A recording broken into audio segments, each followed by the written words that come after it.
Eu acho que nunca fiz um disclaimer no começo de um vídeo, porém eu não tenho mais 22 anos e uma cabeça quente pra simplesmente sair falando dos outros de graça assim no YouTube. Então, só pra constar, vou criticar muita coisa envolvendo criação de conteúdo de um certo gênero e sobre assuntos como true crime, mas não estou criticando ninguém pessoalmente. Muita gente, assim como eu, produz pra internet pra pagar as contas. É uma crítica a todo o ambiente online que deseja, anseia e consome esse tipo de conteúdo sem qualquer tipo de reflexão. É isso. O Andrão deu em cima de mim uma partida de xadrez. A Sandra vai se arrepender e eu vou rir da cara dela.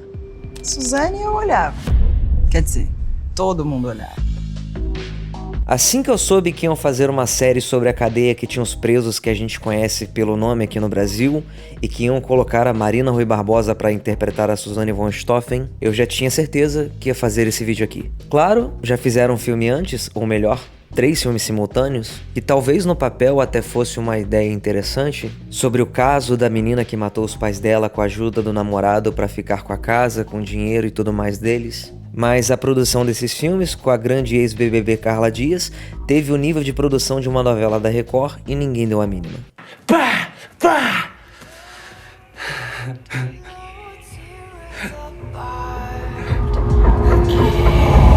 Matou?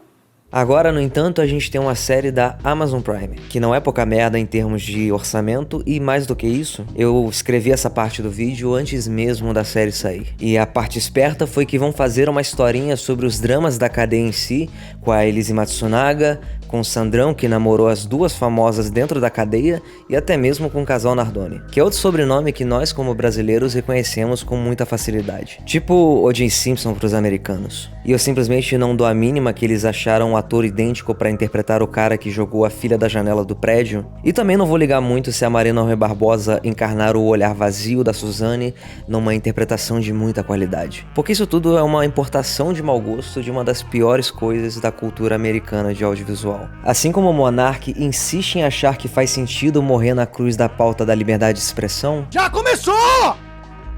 que só faz sentido nos Estados Unidos por causa daquela coisa das emendas da Constituição, que também garantem o direito às armas dos cidadãos que sofrem com praticamente um tiroteio em escolas todos os dias num país como o Brasil, onde é crime ser racista ou fazer apologia àquela coisa que o Monark já fez sem querer ou de propósito. Eu sou mais louco que todos vocês. Sim. E a cultura do true crime já foi importada faz tempo pra cá, com um catálogo extenso de livros sobre psicopatas americanos, tipo Jeffrey Dahmer, BTK, o Zodíaco, Ed Gein. A gente sabe que eles amam essa merda e desde sempre estão explorando isso em Hollywood. Psicose é de 1960, caramba. E depois de trazermos todos esses livros pra cá em capa dura, em edições de colecionador, a gente também começa a ter nos últimos anos literatura sobre casos brasileiros. Sobre a Suzane, a Flor de Lis, a Elise Matsunaga e, claro, documentários e principalmente aparições em podcasts. Ou devo dizer, mesa casts, porque existem podcasts tradicionais como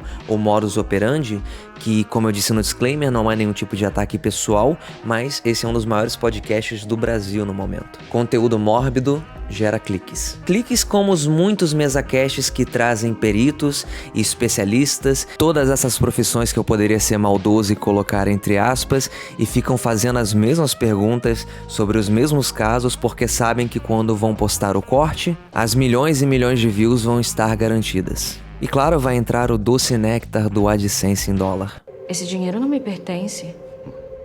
Eu não tenho direito a nenhum centavo desse dinheiro. E os especialistas vão se beneficiar com a própria imagem, alguns para vender mais livros e outros para satisfazer a própria vaidade. E se eu tenho uma crítica pessoal aqui, é direcionada a todos que fazem esses títulos e thumbnails completamente absurdas. Perita Criminal conta detalhes absurdos sobre o caso Nardoni. Aí na thumb, foi assim que eu descobri os culpados do caso Nardoni. Vou te contar os detalhes. Ou os casos de, eu não vou falar essa palavra, e os bastidores no necrotério com famosos. O que fizeram com a Marília e o Cristiano Araújo no necrotério foi terrível porque...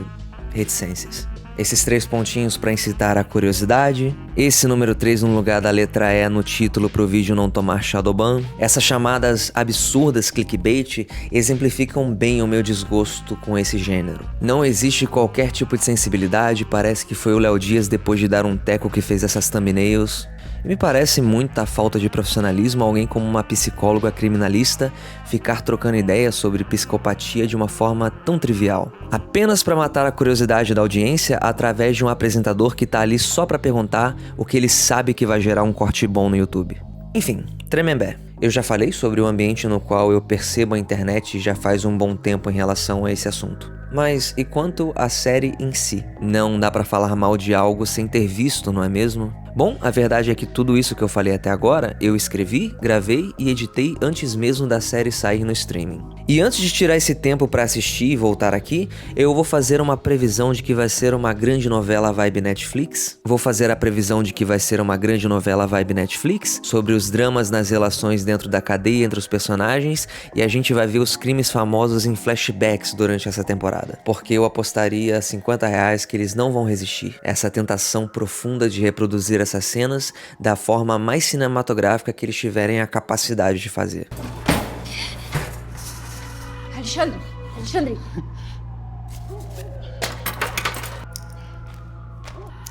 Então é isso, aguardem só um instante para eu assistir a série.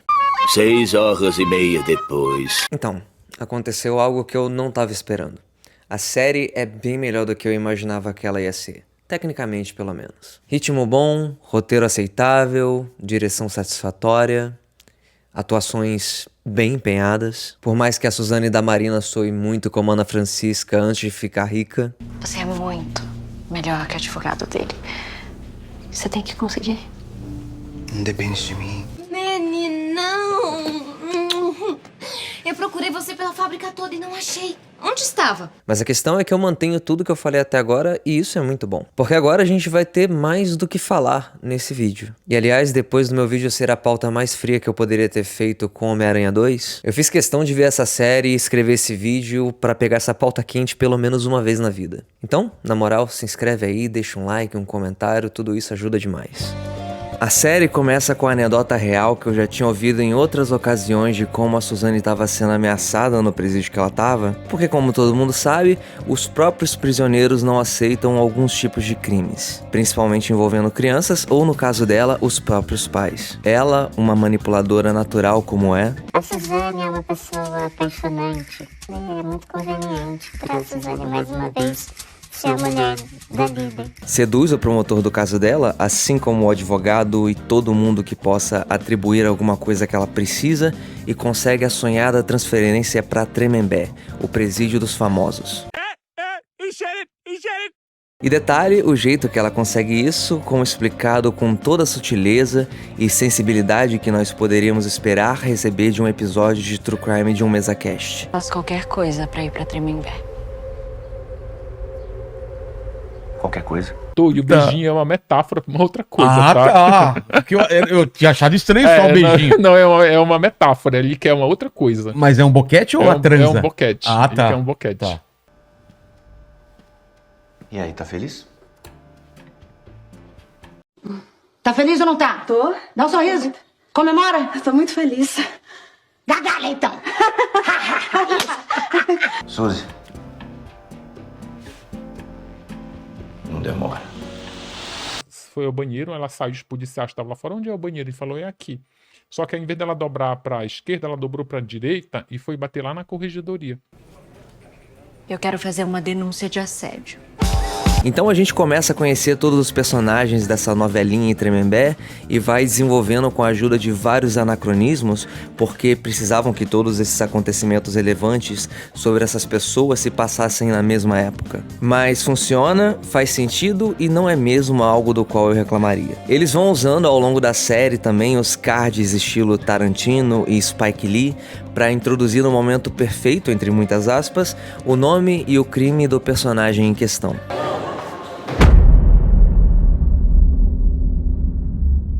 Com a mãe, vai? Os meninos da escola falaram que se eu tirar nota baixa, você vai me tacar pela janela. But you can't say stuff like that. I just did. E por aí vai, sabe? A gente vê o caso gay do Christian Cravinhos por algum motivo, o triângulo amoroso entre Suzane von Richthofen, Elise Matsunaga e Sandrão, que junto da entrevista do Gugu que aconteceu daquele jeitinho mesmo, já parece ser mentira. Mas é completamente real. Se isso tivesse acontecido nos Estados Unidos, com certeza seria um dos temas de true crime mais populares da história do YouTube. E também um episódio magnífico de South Park. Exclusivo. Sandra, como você define a Suzane? A continuação da reportagem com Suzane Richthofen e a namorada. Você não tem receio de que a Suzane se apaixone por um homem outra vez? Como é que vocês se conheceram? Jogando xadrez. Xadrez? E falando na ala masculina, além de ser menos interessante do que a outra, eu tenho uma coisa pra reclamar. Por mais acima do esperado que essa série acabou se mostrando ser, a cena de futebol, meu Deus, como é tão difícil filmar uma cena de futebol no Brasil. Ai, que isso? Falta! Para com isso, meu filho! Tá maluco? Tá me empurrando agora? Ainda nessa coisa de usarem casos conhecidos pelo público, mas mexer um pouco na cronologia pra fazer sentido na linha do tempo da série, a gente tem as famosas saidinhas, que são algo bem comum nos regimes de sentença do Brasil, que causam um certo estardalhaço quando a mídia cobre, por exemplo, a Suzane saindo pro Dia dos Pais e os Nardoni no Dia das Crianças. Mas que acontece não só com esses famosos. Eu gostei também da cena da igreja e achei uma intenção parecida de um comentário no subtexto com a igreja evangélica que eu fiz no meu livro de Verde e Amarelo. E esse é mais um elogio que eu posso fazer pra série que eu tava pronto pra odiar. Fez ela tirar a vida do meu menino. Meu Lucas. Mas hoje, igreja, eu entendo que ela estava possuída pelo Satanás. Eu também gosto de como eles fazem as cenas de filmagem do documentário da Elise pra Netflix, com ela falando da carne do viadinho e a produção com cara de puta merda que eu tô fazendo entrevistando uma assassina. Mas o meu objetivo não era matar ele, era comer ele. Porque eu sou carnívora. Aquele viadinho especial a gente comeu. E veja bem, eu acho mega válido a gente falar sobre a Elise do ponto de vista de violência física e psicológica contra mulheres. Sobre como o sistema falhou com ela quando ela quis pedir ajuda pra polícia e tudo mais. Só que é óbvio que isso não vai acontecer. Ninguém quer de fato ajudar ela ou qualquer outra mulher numa situação similar. Somente postar edit dela pra ser ad no Twitter, deixando implícito que a outra pessoa é burra por não entender que ela tava certa e ganhar like. A gente sabe muito bem disso. O mesmo vale pra Suzane, que por eu ter demorado pra terminar esse vídeo por conta de ter tirado uma viagem com a família, tive tempo pra ver a notícia que a série fez a loja dela no Instagram bombar em mais de 100 mil seguidores. E também de ver o horroroso filme da Carla Dias virar trend pela primeira vez desde o lançamento dele e, caramba, ninguém tá interessado em falar de ressocialização, o que é algo positivo, uma segunda chance pra alguém que já cumpriu sua pena. O que tá acontecendo é que fizeram uma novelinha sobre pessoas que existem de verdade, e agora que ela fez um sucesso absurdo, a gente pode enxergar esse desejo parasocial que é natural da maioria das pessoas de fazer um contato que seja com o personagem da série que existe na vida real. Só que nesse caso a gente sabe que é uma mina que mandou fazer aquilo com os pais e depois se fez de coitada com a cara mais lavada do mundo. Ele sempre me mandava eu usar muita droga e eu cada vez era mais e mais e mais droga e ele me dava mais droga. E isso foi acabando comigo, foi... Nesse ponto eu acho que Tremembé é uma faca de dois gumes. Porque tá ali no subtexto. Quando ela manipula alguém e toca Eu Sei Que Eu Sou Bonita e Gostosa, quando ela tá toda e chega o advogado dela e ela se faz de criancinha, é pra ficar óbvio pra gente que ela é uma manipuladora narcisista que faz o que quer e não tem como se arrepender do que fez. Mas a maior parte das pessoas não tá nem aí, parceiro. Dentre os personagens principais, os únicos que parecem não ter se beneficiado dessa série são os Nardoni. Porque de fato, os personagens deles não são interessantes em Tremembé. Eu tenho certeza de que se fossem, estariam colhendo os louros, assim como a Suzane e como a Elise. Assim como o Christian Cravinhos poderia ter... E assim como o Christian Cravinhos poderia ter saído como um ícone na comunidade gay, mas escolheu ficar desse jeito. Mentira! Mentira! Mentira! Mentira! Mentira! E sabe, nas últimas semanas eu resolvi assistir novamente Os Sopranos. Já é a terceira vez somente em 2025 e assim, muitos daqueles personagens são monstros, fazem coisas horríveis e às vezes com pessoas inocentes. Tudo por dinheiro. Mas o fato deles serem completamente fictícios torna tudo isso questão de desenvolvimento de personagem, de profundidade de temas e da trama. Tá tudo bem a gente amar o Tony Soprano porque ele não existe. Nunca existiu. Em Tremembé não somente eles existiram, como estão todos muito bem vivos, em regime aberto e agora com essa fama perigosíssima nas mãos para alguns. E eu não sei se essa era uma ideia excelente.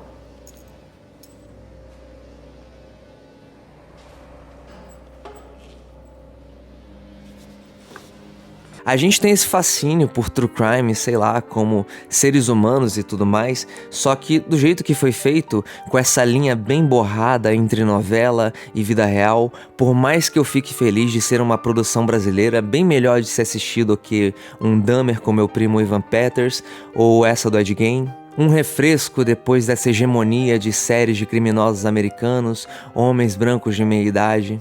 No fim das contas, o saldo de Tremembé é, na minha opinião, negativo. Eu não quero convencer ninguém de nada, mas é algo que já faz tempo que eu quero desenvolver sobre esse gênero e sobre como a gente consome esse tipo de coisa sem qualquer reflexão, e essa me pareceu a oportunidade perfeita. A verdade é que tudo isso serviu para me transformar numa nova mulher. Aleluia, Senhor, aleluia! E saca só? Em nome de Jesus. Quem quiser comprar meus livros é só falar comigo pelo Instagram na DM. E falando nisso, eu comecei a postar conteúdo por lá e fiz um vertical de Sopranos que ficou muito da hora. Meu Insta e Twitter vão estar na descrição. E no mais, aqui estão meus membros atuais, alguns deixaram de assinar, outros voltaram e alguns começaram pela primeira vez. De qualquer forma, muito obrigado a todo mundo que já passou por ali, vocês são muito fodas. E de resto, espero que vocês tenham curtido o vídeo, se inscreve, deixa um like aí, um comentário também e até o próximo vídeo. Tchau!